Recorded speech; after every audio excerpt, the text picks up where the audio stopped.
The TyrannoRangers are back in Gozyuger, but so is this new guy. Episode 6 ended on a cliffhanger with Sumino in the Tegazord Unicorn formation when Zyuranger steps in out of nowhere, piloted of course by TyrannoRanger. So if you're not entirely familiar with the concept of Gozyuger, we are going to be seeing Red Rangers from the past 50 years of Super Sentai, but not necessarily how we know them. For example, this is the TyrannoRanger, but this isn't Geki from Zyuranger. We're going to be seeing past actors just from all across Tokusatsu playing these universe warriors, which are the Red Rangers of the past. Except for the guy this week, I don't think he's a past Toku actor. But I do really want to talk about this week's universe warrior. His name is Osai, a university professor that has been studying the lore of Super Sentai. He's the one that explains to the Gozyugers that they are the Gozyugers, and that an extraordinary number of teams have come before them. Because I guess, you know, they do all look the same in their suit design, but at no point did they ever really get told that they're meant to be a team. They just kind of started hanging around each other. He's also quite a Super Sentai fanboy, assumably from doing this research,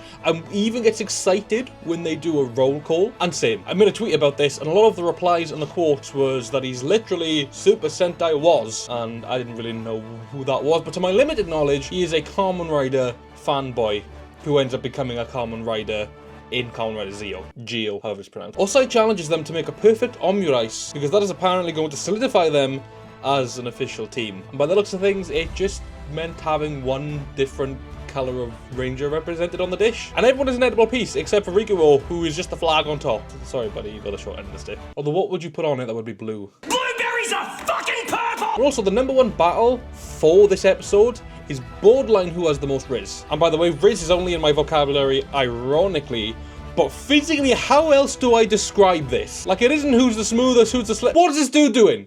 What's going on? We also find out in this episode the reason why Rikuo isn't an idol anymore, and it's apparently because of allegations that were made against him that are apparently false. Well, I mean, they didn't explicitly say allegations. They said rumors about him, but I mean, brother. Anyway, I want to talk about the good shit from this episode though. Rikuo and Sumino are ready to henshin and face the Rizzler when the rest of the team show up, along with Osai. They do their first full henshin as a team and even scramble together a roll call and pose. It's quite funny because they all henshin and then Rikuo starts chatting to the monster in like the sort of #1 battle, like, arena thing that they've got, and then Ryuki just runs in and is like, hang on, wait, no, you stand there, and it's quite a fun moment, and I hope down the line they perfect it and start to nail it. I think it's gonna look really cool, and I can't wait till we get Goju Silver flying over in a little bubble. Osai then engages his Sentai ring, turning him in to mighty Morphin to the Zyuranger TyrannoRanger. I had to sneak one in there, come on. He then tosses the Kyoryuger and Abaranger rings to Ryugi and Kinjiro, and along with Sumino having the Ryu Soldier ring, they have another Dino team-up. This is the first time we've really seen Ryusol Red alongside the other TyrannoRangers. I mean, it's been a long time since the last, like, full Dino crossover. Just look at them.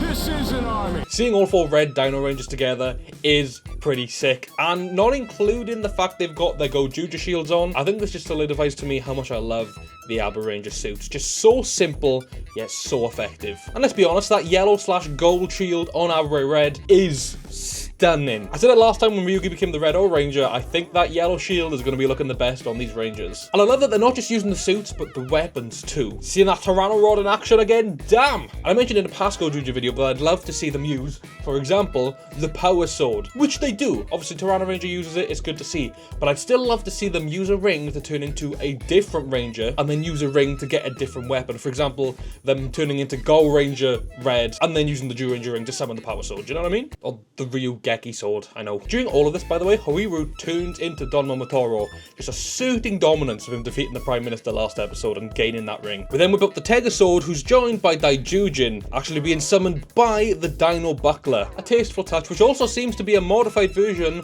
of the legacy Dino Morpher. And yes, I know in 2015 they used the Bandai America Morpher for Geki in the crossover, then later adapted it and resold it as a Bandai Japan item, and they've just modified the plates on this to make them the sort of matte silver rather than really shiny. I know this is a Zyuranger toy and prop for all intents and purposes. Don't comment it. Zyuranger, by the way, looks gorgeous. As much as I do love Power Rangers once and always, this wasn't it. It wasn't. It was nice to see, it wasn't it. Seeing a physical, fresh, sleek looking Zyuranger just fills my heart. And I'm not the biggest fan of Zyuranger. I've watched maybe half of the series and I got a bit bored I intend on maybe finishing it one day. This is obviously a love coming from Mighty Morphin and the Dino Megazord, right? It just looks gorgeous. It is a sick mecha, and they did an incredible job recreating it. Interestingly enough, the cockpit of Daijujin is identical to the Tegasword and the No One's mechs. Possibly a result of Daijujin being resurrected, because, oh yeah, it technically died. It was on the scrap heap and converted its power into the ring, and it's very lightly brushed over that the Zyuranger ring can resurrect it. And I wondered if there's going to be a theme. Are we going to see more mechs down the line? I mean, I think it'd be cool. They've definitely made more than one, surely. Even if it's just Bundara's coming back.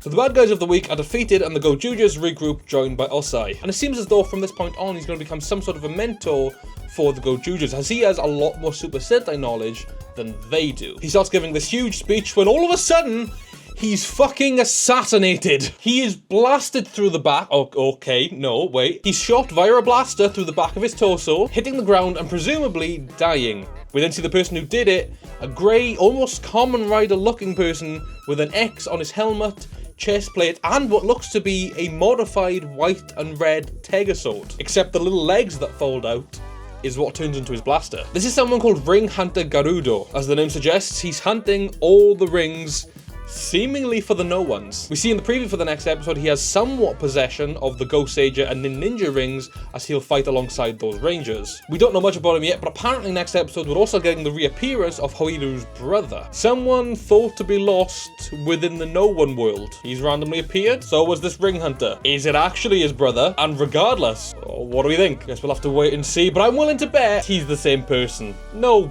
real reason for thinking this. If you want to see more Super Sentai content, then click the video at the end screen. Huge thank you and shout out to Sarah Jane, our Super Dino Mode Patreon.